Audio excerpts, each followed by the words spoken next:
So, last time we just started our introduction, and we're just doing some basic overview stuff, and a lot has happened since last week. And thank God that I have like 3 weeks of this PowerPoint already done, because there was nothing, made no headway on this after Wednesday. So if anything's wrong on this, or if the things pop up in the wrong order, it's because I did them weeks ago and didn't come back and have the chance to do like final edits or anything this week. But we're going to dive into today and just talk about timelines and the primary events that the writing prophets are Isaiah through Malachi. We're going to look at the 12 minor prophets, as they're called, and they span about 300 years of Jewish history. They're writing and addressing things inside a particular time of events, while also looking forward to the way things are going to be after their day and age. So let's take a cursory look today at the historical context in which they wrote. They're not strictly in chronological order. Nothing Isaiah through Malachi is strictly chronological. Isaiah, not the earliest of the writing prophets. Hosea and Amos both predate him. Whether Micah predates him or starts along the same time, I don't remember. But, Malachi is definitely last, but even as we'll look at today, we don't really know when Malachi wrote. We just know the second temple had been completed by that point. They're not compiled in chronological order, the minor prophets. They're much more topical, and we'll talk about that today. The ancient Hebrews, they did not care much for chronology.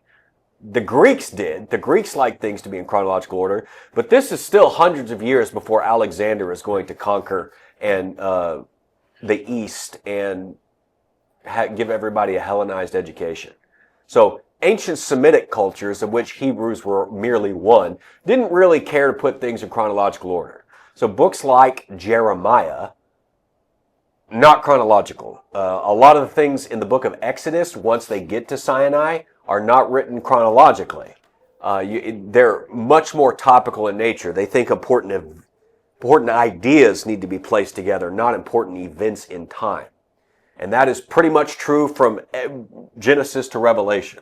Some do things more chronological than others, but if it basically comes down to, are we going to focus on chronology, or are we going to focus on a connection and ideas, most Hebrews are going to focus on a connection of ideas. So the 12, Hosea through Malachi, are not put together chronologically. They're put together more topically. And it's hard to discern that, but we'll talk about a few ways that might look. So it's best to think of the writing prophets in terms of anthologies, and I believe I mentioned this last week. Within the life of the prophet's life and ministry, he's writing down certain ideas, jotting them down, and then only later are people taking maybe scraps in some cases, like Obadiah, and actually putting it together in a literary format. Isaiah did not sit down and start with Isaiah 1:1 and write 66 chapters.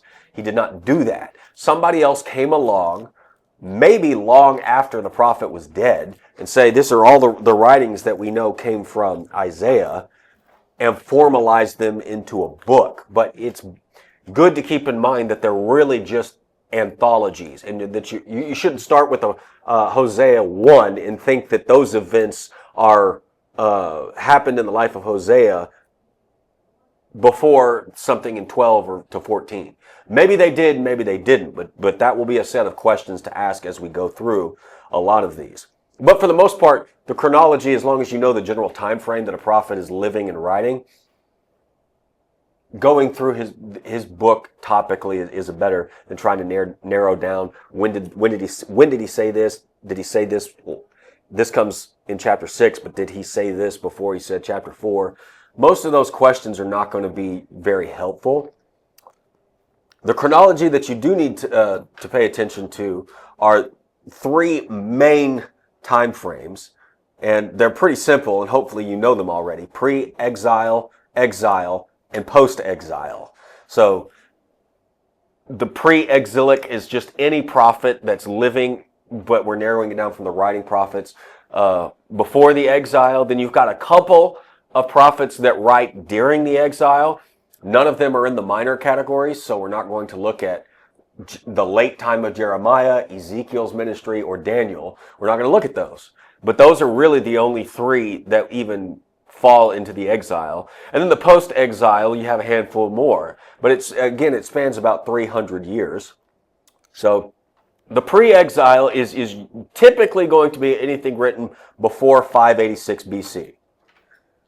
The northern kingdom was, of course, exiled in 722 by Assyria, but the southern kingdom of Judah isn't exiled for another 125, 150 years, somewhere in that time frame, depending on how you count. 586 is the big exile, so that's typically where people default to, and that's fine. There's nothing wrong with that. You just have to remember that the caveat is even Judah was not exiled all at one time. They were exiled across 19 years in 3 exiles, 3 waves brought on by the Babylonians. First, 605, very small wave of exiles. It's pretty much only the Hebrew aristocracy. Daniel is a part of this exile. Daniel and his friends Shadrach and Benny were all very likely to be related to the house of David somehow, or at least the priestly class. Now, nothing in the book of Daniel actually says that. The way we can surmise this is because when Babylon first comes along and overthrows Assyria and starts conquering the land of the Palestine area, the first thing that they do when they conquer is they only took a handful of people. And they said, we're going to take your best, we're going to take your brightest, we're going to take the people that would have a political reason to rise up against us. We're going to take them, we're going to move them to our country, and they're going to work for us. That was Daniel and his friends. But it doesn't quite quell everything, and so Babylon has to come back about 8 years later, and they have a bigger exile. Ezekiel is part of this, and they kind of take a lot of the priestly class. There's good reason to think that Ezekiel is part of that class because of the way that he writes and the subject matter that he talks about. It seems like Ezekiel was probably trained as a priest and never got to be installed because he was taken to exile along with this group. But it wasn't just the higher class of leadership. There was some common people that were taken, but in 586 everybody else goes. Judah has rebelled against Babylon enough. Babylon says, that's it. We're going to lay siege to this for 3 years. Nebuchadnezzar walled in Jerusalem, finally made his way through the walls, burned the city to the ground, destroyed the temple. The southern kingdom is gone in 586. Solomon's temple, the first temple, is no more. So 586 becomes the major dating point for anything before 586 is essentially we're going to be referred to as pre-exilic, and anything that could be considered exilic could be anywhere between 605 and 539, but typically it's going to be 586 to around 539. In 539, the Persian Empire had already conquered Babylon, and the Persian Emperor Cyrus writes his decree for the empires to say everybody who was exiled under the previous regime can go home if they want. And so the Jews start returning in 539. It takes a long time. They actually come back in 3 waves, just as they went into exile in 3 waves. But the end of exile is essentially counted in 539, even though 586 to 539 isn't quite 70 years. That's just the typical time frame from the major exile to the major beginning point of return. So Jeremiah, Ezekiel, Daniel, Jeremiah, a pre-exilic prophet that lives past the fall of Jerusalem, but so he becomes an exilic prophet. Those are your 3 main ones. And then when the exile starts ending in 539, you get your post-exilic prophets, and that's just anybody who ministered to the Jews who have returned from wherever they were at in the empire. But most of the time, it's Judah, the tribe of Judah, some of the tribe of Levi, and because the tribe of Benjamin had been swallowed up essentially by the tribe of Judah before the exile, lots of tribe of Benjamin returned with the exiles. But that's basically it. Most people are still living in exile throughout the Mediterranean world. And it's largely the people that came in to Babylon that leave from Babylon to return and rebuild Jerusalem. That extends any time between 539 to whenever Malachi is writing. And we just don't exactly know how to boil that down. And they return in the three waves. The first one under Ezra, the second one under Zerubbabel, who's not a prophet. He's a descendant of David, and he's allowed to be the governor of the Judea region. And then Nehemiah, also, none of these three are prophets, but they're leaders of the main waves that come back from exiles 1, 2, and 3. All right, so hopefully this isn't brand new to you, but the 12 minor prophets consist of the books Hosea, Joel, Amos, Obadiah, Jonah, Micah, Nahum, Habakkuk, Zephaniah, Haggai, Zechariah, and Malachi. You will notice there are 12 there, and there are 15 guys in this photo, so did not quite work out the way I was anticipating. So these are the quote-unquote minor prophets. Now, when we're talking about minor prophets, the question is, why are they called minor prophets? Does size matter? That's the age-old question. Because the designation for minor is because they're just smaller than books like Isaiah, Jeremiah, and Ezekiel, who are referred to as major prophets. In English, this is not how they're referred to in Hebrew, but this is the most common way that you will hear them talked about in America. So you have Isaiah, Jeremiah, Ezekiel, and Daniel as your four major prophets, and then the other writing prophets are all minor prophets just because their books are so much shorter. Hosea is the longest book, and it's 14 chapters in the minor prophets. It doesn't come first because of that, by the way. It's got more chapters, but it's word for word in Hebrew. And because Daniel is also written in a bit of Aramaic, it's word for word shorter than the book of Daniel, which is only 12 chapters. But remember, the chapters and verses didn't come for long after the New Testament had even been written. So, I would argue that we need to change the designation minor prophet. It creates in the minds of modern readers this sense that it's lesser in importance and that the major books are the ones we need to focus on.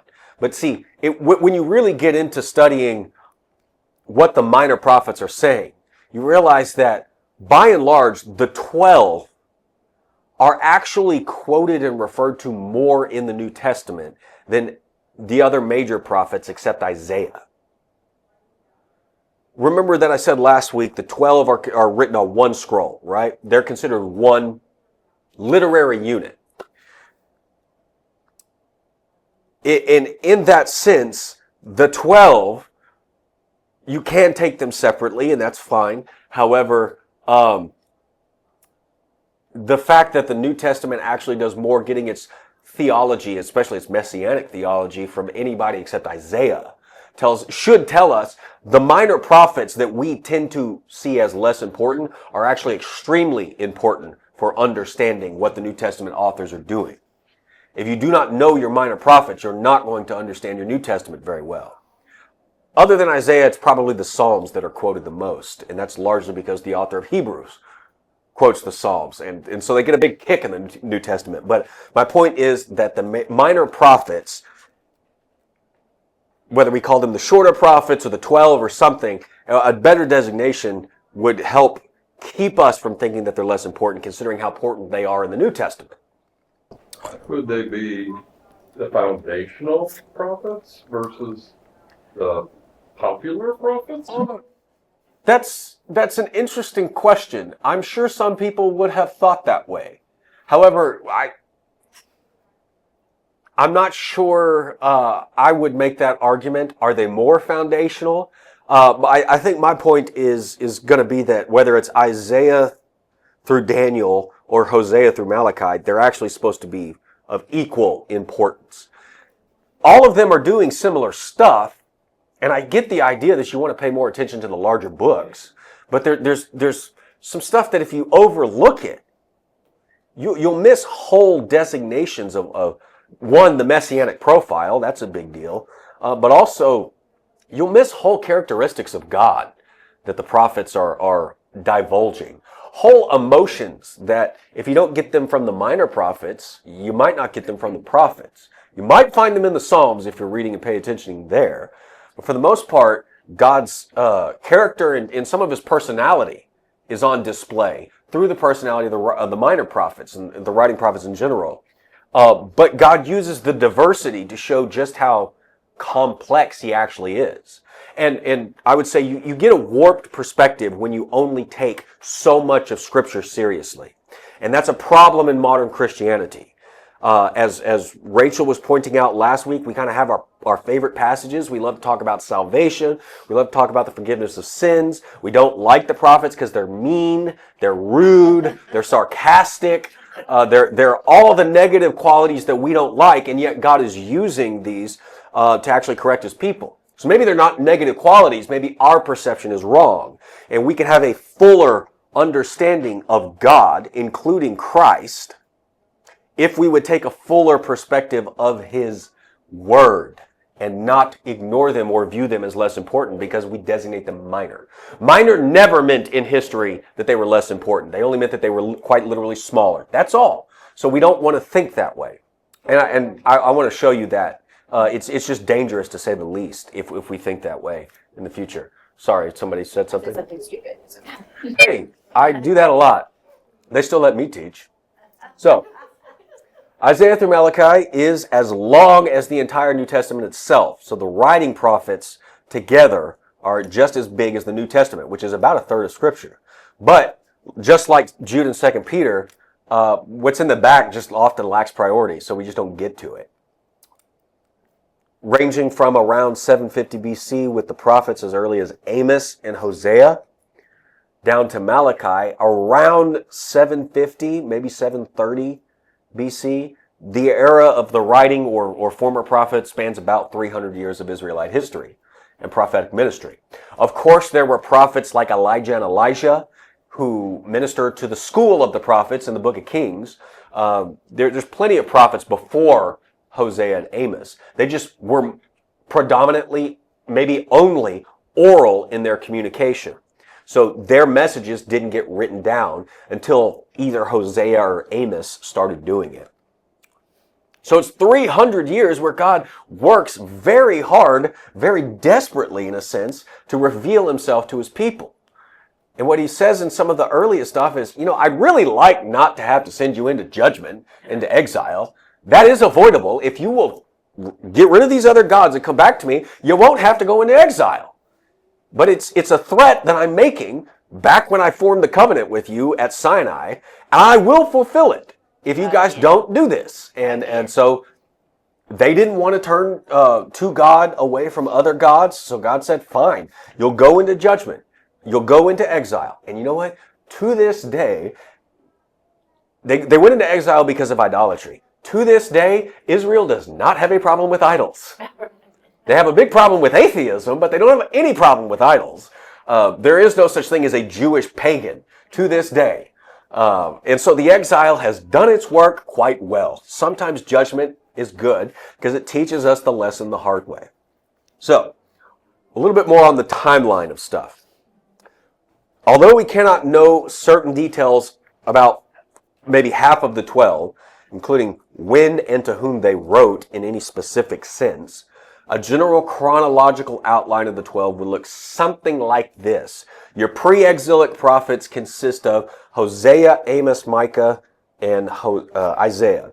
Hosea could be writing as early as 760, possibly later than 722, because he dates his as going beyond into the time of Hezekiah's kingship. Hezekiah was king of Judah when Israel in the north is exiled, but he is king long after that. So it seems like Hosea, who's going to be primarily writing to the northern kingdom, trying to get them to repent so they don't have to go into exile, is somehow going to keep going when Israel is no more as a kingdom.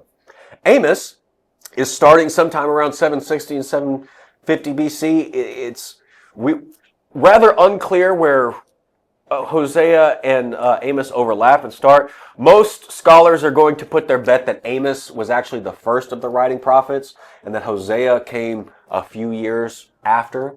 That's unconfirmed, but there are reasons for that, and they're not bad reasons.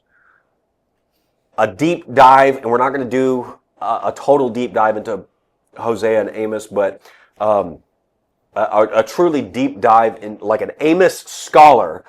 Take, for instance, Danny Carroll, who I think is still up at Whedon, is an Amos scholar, and he would have the best, probably most accessible research for non-scholars on why Amos is dated as he is, usually before Hosea, because we don't actually know when Hosea starts. Micah could be as early as 750, so he's kind of around the same time, but he's no earlier than 740. We know that because he gives us a dating point with the kings of Judah. Isaiah tells us he started his ministry in the year Uzziah died, which was 740, so he becomes a strong, definitive point for knowing Isaiah's ministry and how Hosea, Amos, and Micah are all contemporaries in relation to it. But Isaiah is actually the last. We typically think of him as the first and most important because his book is so large, and then we ignore Hosea, Amos, and Micah, who actually come in priority, probably chronologically.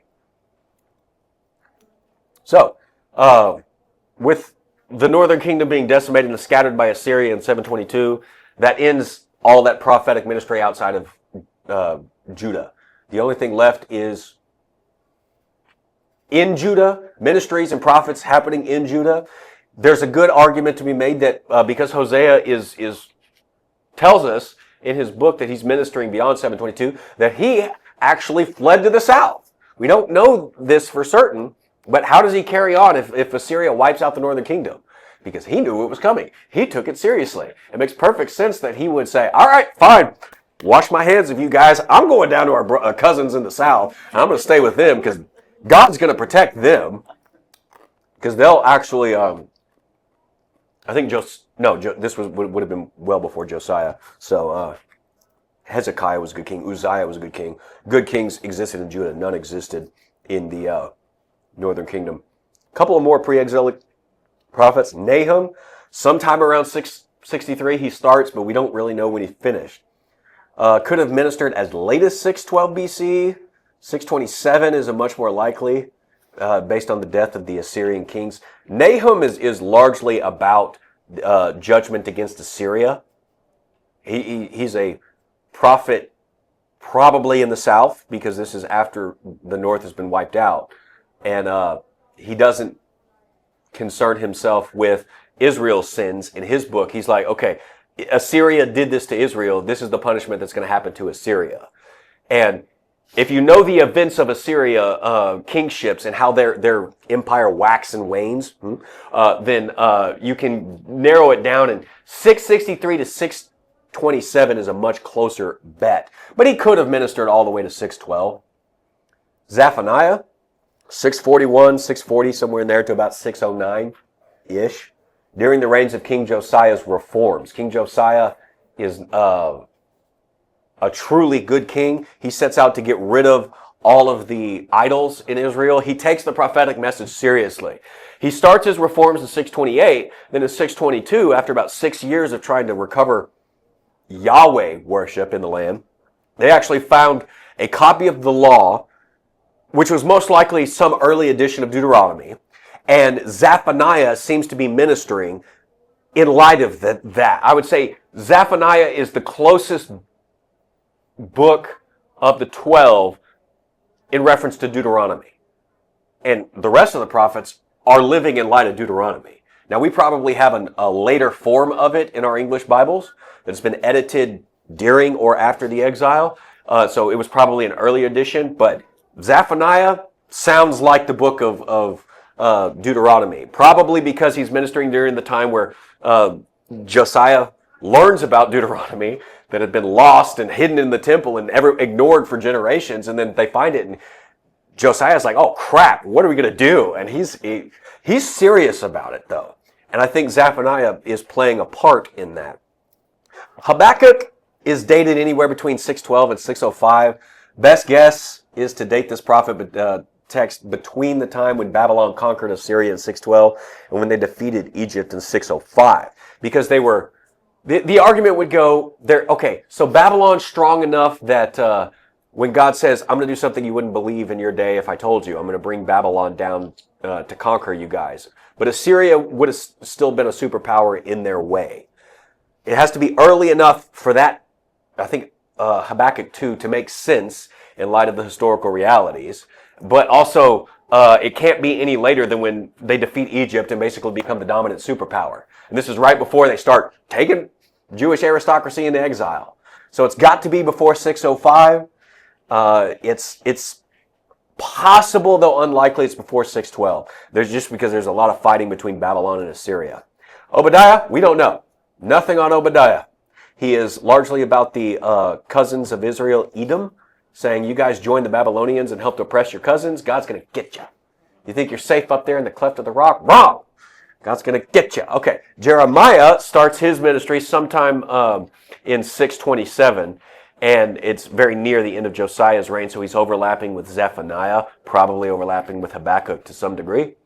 But he ministers well beyond 586. We don't even know what year he was taken off into Egypt. He had to flee. So he continues to minister beyond the destruction of Jerusalem in 586 to the remnant that's left in Jerusalem for a very short amount of time. And then Gedaliah is the guy that the last of the house of David, not of the kingly line, just like a royal guy, royal in the sense that his line was never going to sit the throne. But Babylon comes in and conquers and says, like, who are you? Gedaliah, you somehow related to the old regime? Fine, you'll do. Let's put you in place. So the people don't like him because he does everything that Babylon says. He's Babylon's puppet. So they assassinate him, and then that group has to flee down to Egypt.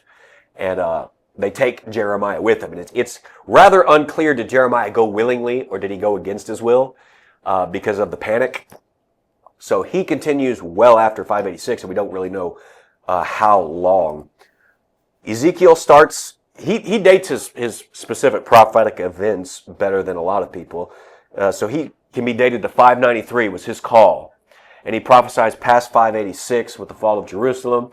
But his earlier stuff is dated more so than his later stuff. So we have a good sense of when he started. We know what events he works in. So it's not hard to determine how long into the exile he's actually continuing on. Daniel, whether you put him in the writing prophets or you put him in the Hebrew section of the writings, because remember, Daniel is not a part of the prophetic books in the Hebrew construction of the Old Testament, but he's living and recording more so than prophesying. But sometime between 605, when he's taken off into exile, and 537, because he doesn't seem to have lived to the proclamation that Cyrus of Persia puts out.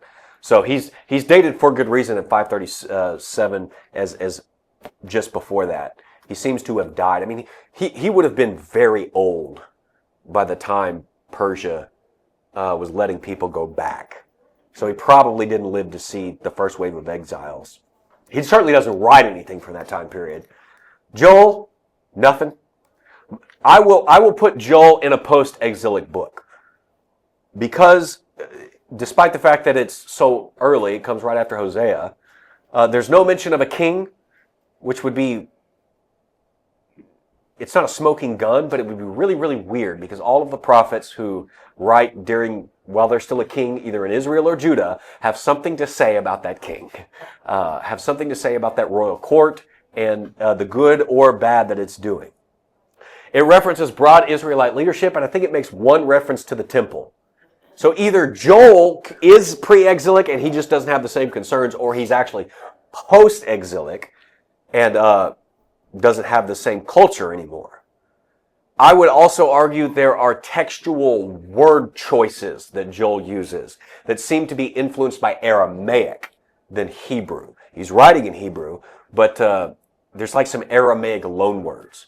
Aramaic was the lingua franca of the Babylonian Empire, and when Israel is sent into exile by Babylon, they come back.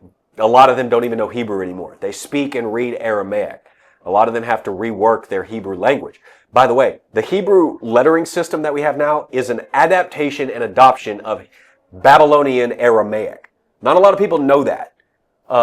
And you can date a lot of these texts based on the fact that they cannot be pre-exile in the way that we have them because of that lettering system.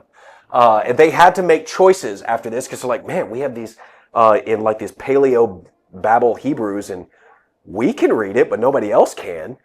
What if we transliterate the whole thing into this vocabulary system that everybody else can speak and help them rework their language in Hebrew a little bit? That happened. That is a part of the process.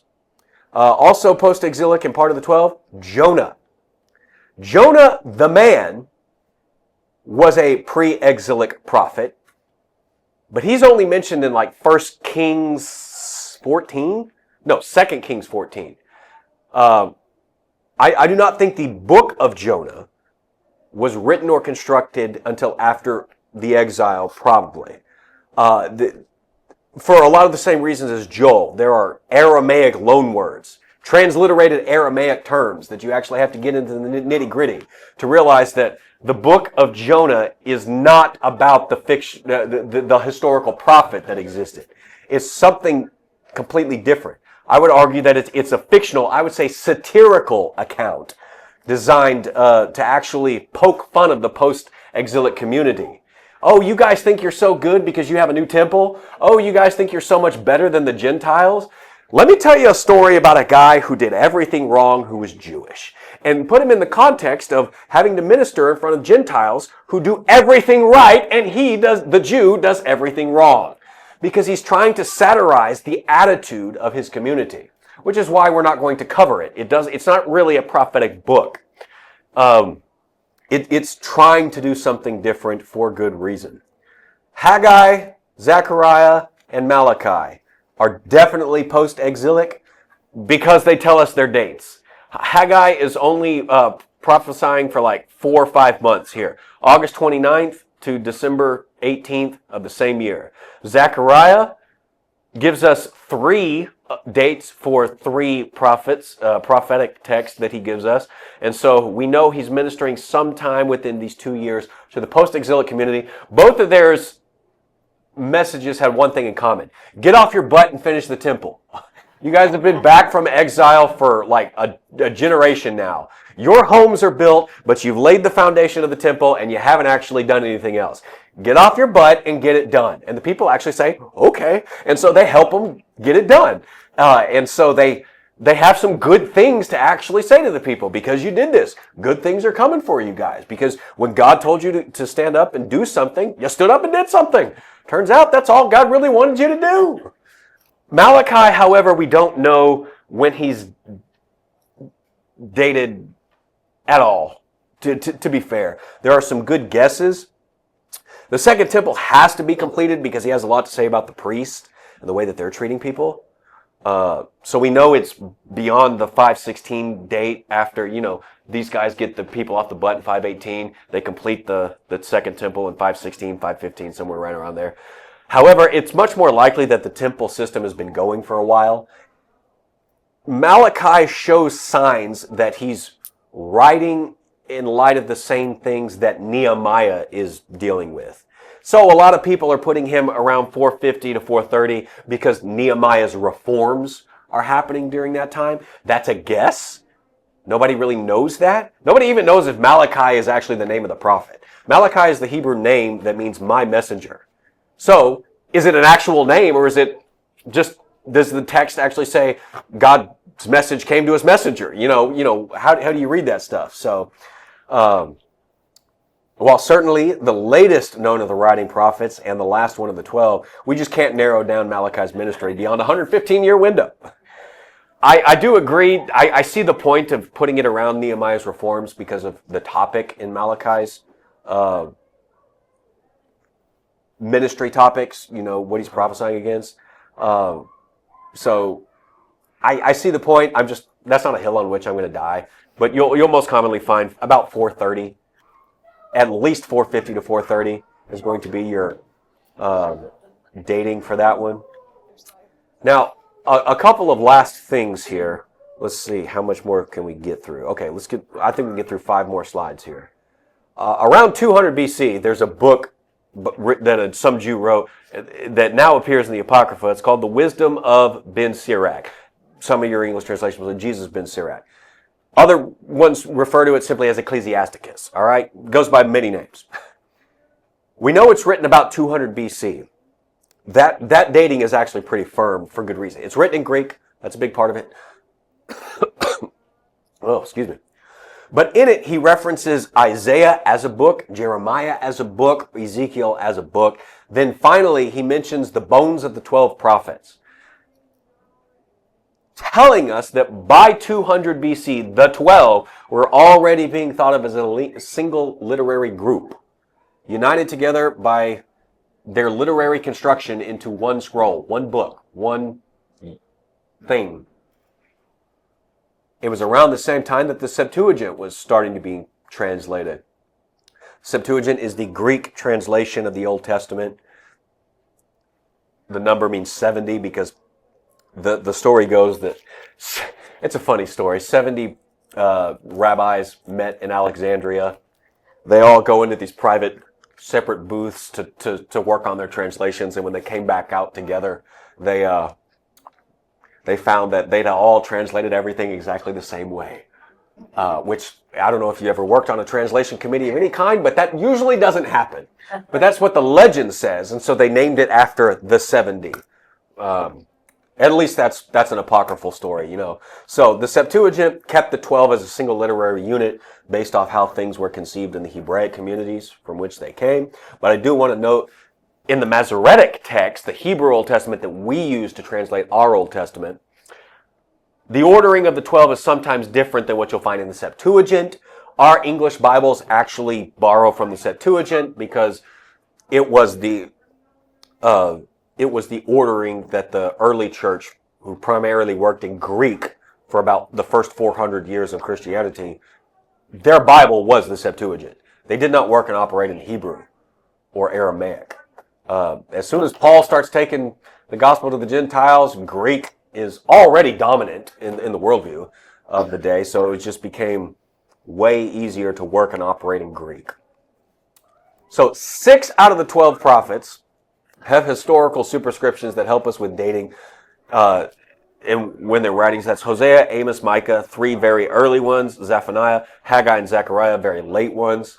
The other 6, Joel, Obadiah, Jonah, Nahum, Habakkuk, Malachi, don't have any internal data telling us when these prophets wrote. So we have to use external data to help narrow it down.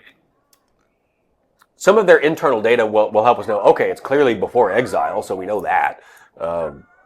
So maybe the authors didn't know when they wrote, so they don't write the superscriptions for them. Remember what I talked about last week? Jeremiah, Isaiah, they didn't write verse 1 of their books. They didn't necessarily. Editors came back later and did that as they're compiling them into their written order. And so maybe they didn't know. Maybe it was just unimportant to them. They didn't consider it necessary for understanding the prophetic message.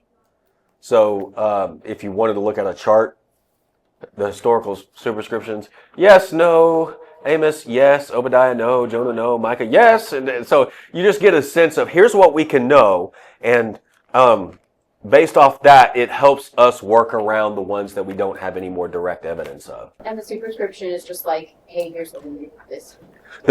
The superscription is usually going to be the first verse of the book. The word of the Lord came to Hosea during the reigns of kings. That is called the superscription. And it lists the chronology of the kings and how long that prophet was living and writing in. Were other literature from that time period, were they written? I mean, not like not this, but other stuff. Was it written chronology, or was it written by the ideas? More of it was going to be written by the ideas than the chronology. Now you do get books like Kings or later Chronicles that's of course trying to do a history, but well, I was trying to separate biblical from other literature. Other writers. I mean, not biblical. not from the Bible. Yeah. But just of the day. Yes. Did they have other writers writing stuff, or was it Yes. about religion? Yes, they did. In fact, you will find, if you actually are reading closely in books like Kings or Chronicles, that they reference other historical books that the kings of Judah were keeping, and stuff. Whether